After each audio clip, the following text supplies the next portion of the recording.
ஏங்க வேலைக்கு போலியா?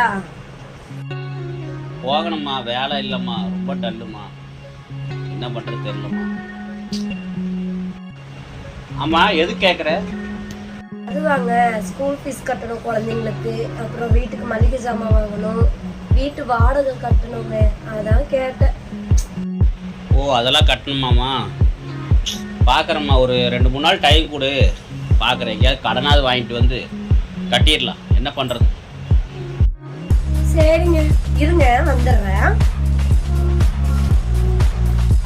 எங்கே போகிறா? பாட்டுக்கு போகிறா, ஒன்றும் சொல்ல மாட்டேன்.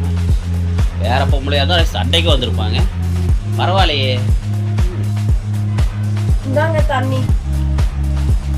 என்னம்மா, வேற பொம்பளையாக இருந்தால் சண்டைக்கு வந்திருப்பாங்க, நீ ஏன்றானா இந்தா தண்ணி கொண்டு வந்து கொடுக்குற?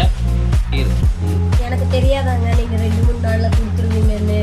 என்னதான் இருந்தாலுமே நீங்க தான் வீட்டுக்கு செலவு பண்ணுவீங்க, நீங்க தான் எல்லாமே சம்பாதிச்சு கொடுக்குறீங்க.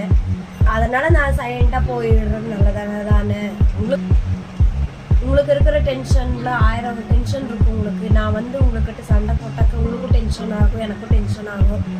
சரி, அதனாலதான் நீங்க சும்மா டென்ஷன் ஆகாட்டி உங்களே டென்ஷன் படுத்திட்டு நானும் டென்ஷன் ஆகாம சண்டை 2 பேருக்கும் வீணா சண்டை தான் வரும்.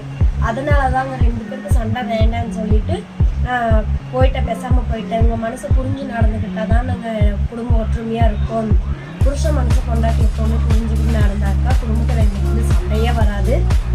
இந்த மாதிரி பொண்டாட்டி கிடைச்சா எல்லாரும் சந்தோஷமா நிம்மதியாக இருப்பாங்க. புருஷன் பொண்டாட்டி இந்த மாதிரி நீங்களும் ஒற்றுமையாக இருங்க, எங்களை மாதிரி நீங்களும் ஒற்றுமையாக இருங்க.